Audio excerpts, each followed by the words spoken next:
So it's early on a Sunday morning and we're at North End Club in Bedford, home of the Gladiators. Not for an all-day Sunday, but we're going on a trip. We're going on a drive up the M1 to the Leeds Armoury, which this year is hosting the Fiasco War Game show. So let's get going.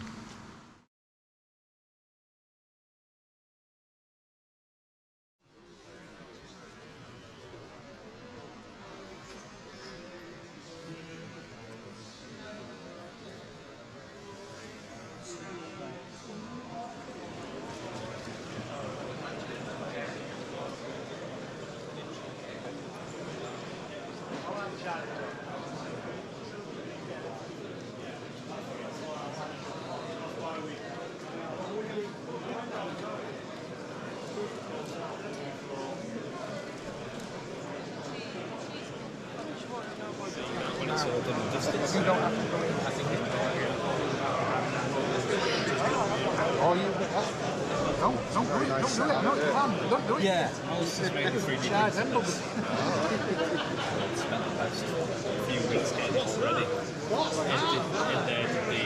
The drop ships, the hyperspace generator station at the back, and then the buildings have come from various external containers, retail, tech theme, X space to a short period of time. I think it does the part visually. Yeah, especially the tower with this. That looks brilliant. Scratch built is that as well. Is it really? Yeah, yeah. Close look at that. Thank you.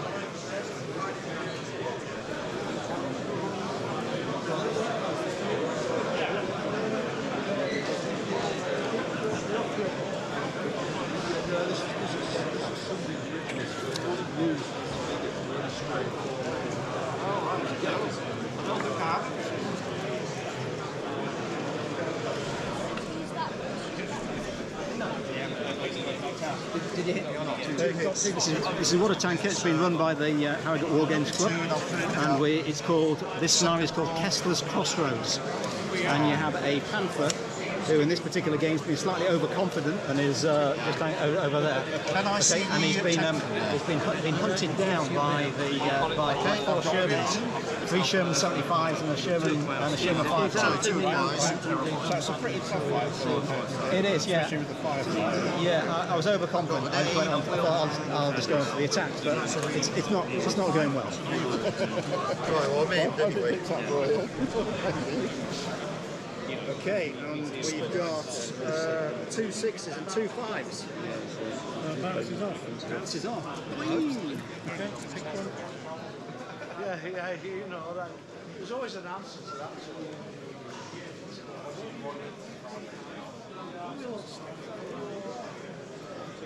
Blood runner goes first. Would you like to choose a hero to make the ultimate sacrifice? Sure it's dead. Okay. Oh, I'm not going to get it anymore. That's good. Yeah. So much better than that.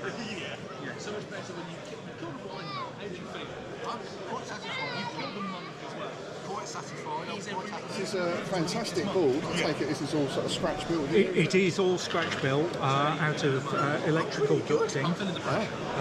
So I don't know what you're feeling. all of the transit system is electrical ducting with 1 or 2 little bits that kind of hand carved to look like the junction points on the model. And the Scarif Tower itself is all scratch built with various bits and pieces from, again, all of the places. It's mostly it's mostly just foam board. Oh, right. It has a Lego satellite dish at the top. Yes, it is mostly just scratch built out of bits and pieces. Thank you.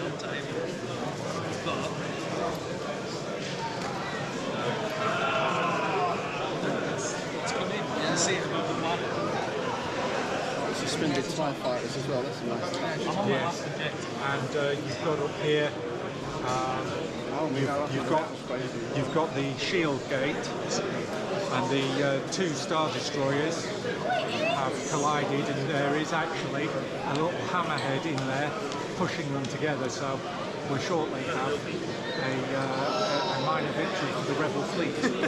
It's almost like sort of 3D chess. It is, yes. Yes, unfortunately Darth Vader's on his way, so, Time's running out. That's it, yes. And literally it is. Over there we have the Death Star tracker, so the Death Star is getting a lot closer. So, Nice. the Rebel player is under the cosh all the way through the thing. That's great. Thank you. Thank you very much.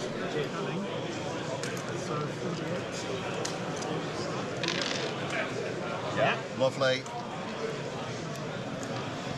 So now you've double jumped. Okay. Okay. That's me, I think. That's right, so short round's done.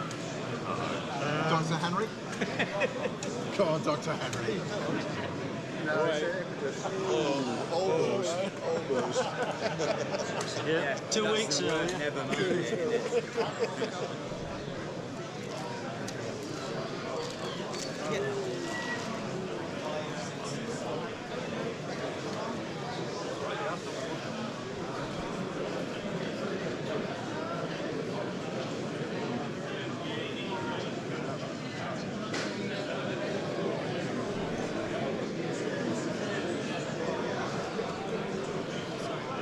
I don't mind.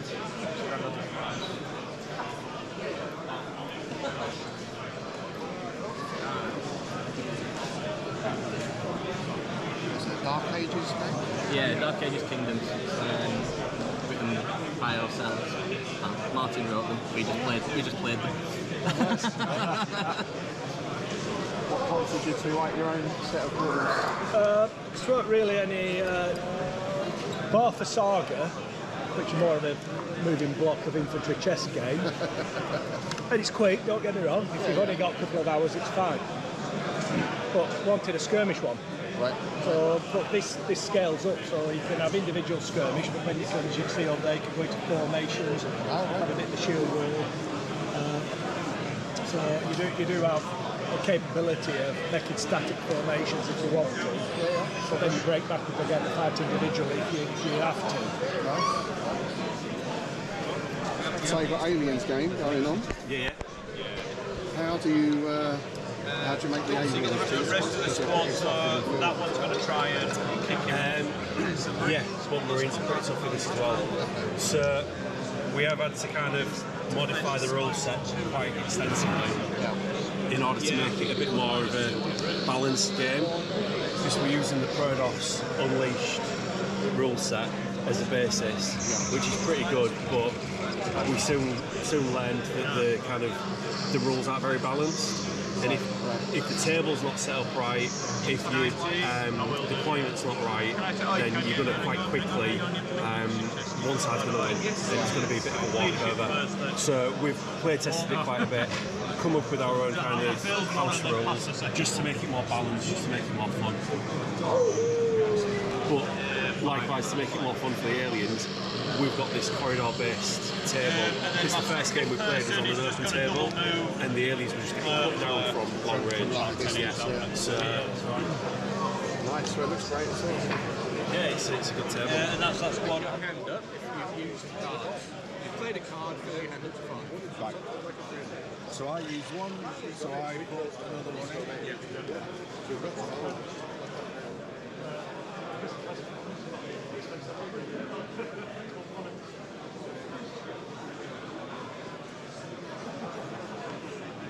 Oh, my tummy. So that allows you to fight. That and that. That's how far you move. If you can only do covering fire, basically you're spraying bullets, well, unless of course it's artillery. And if you want to run really fast,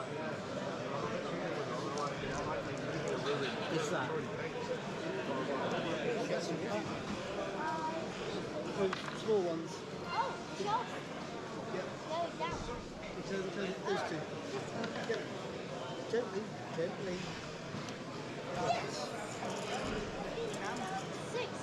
Yeah, you need to get sixes on them.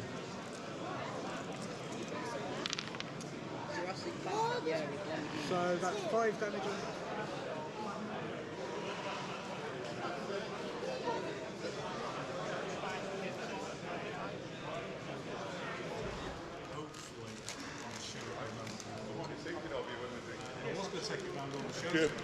Germantown, near Pennsylvania somewhere, Philadelphia somewhere.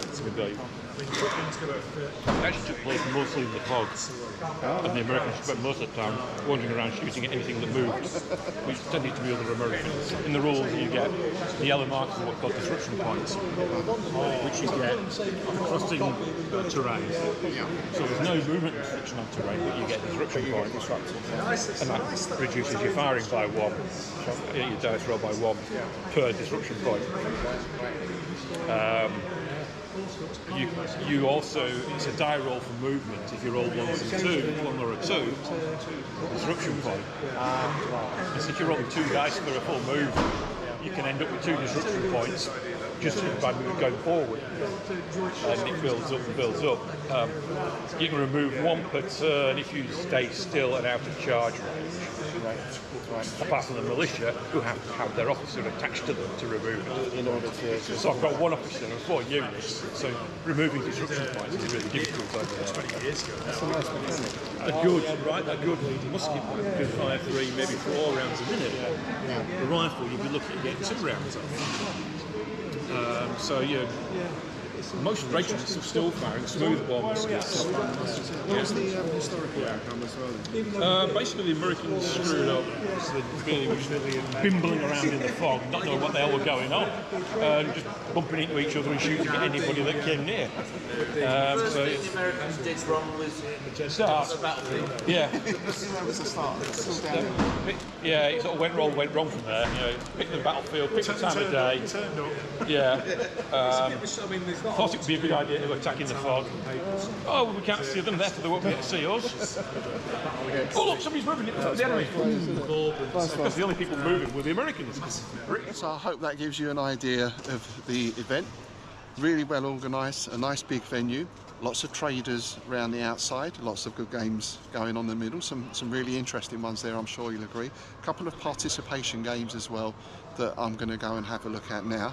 And of course, I've done a little bit of shopping already. I've bought myself a couple of books, but I need to have another good look round to see if I can find anything that I didn't know I needed until I saw it. Also, the great advantage of this event is we're right next to Leeds Armoury.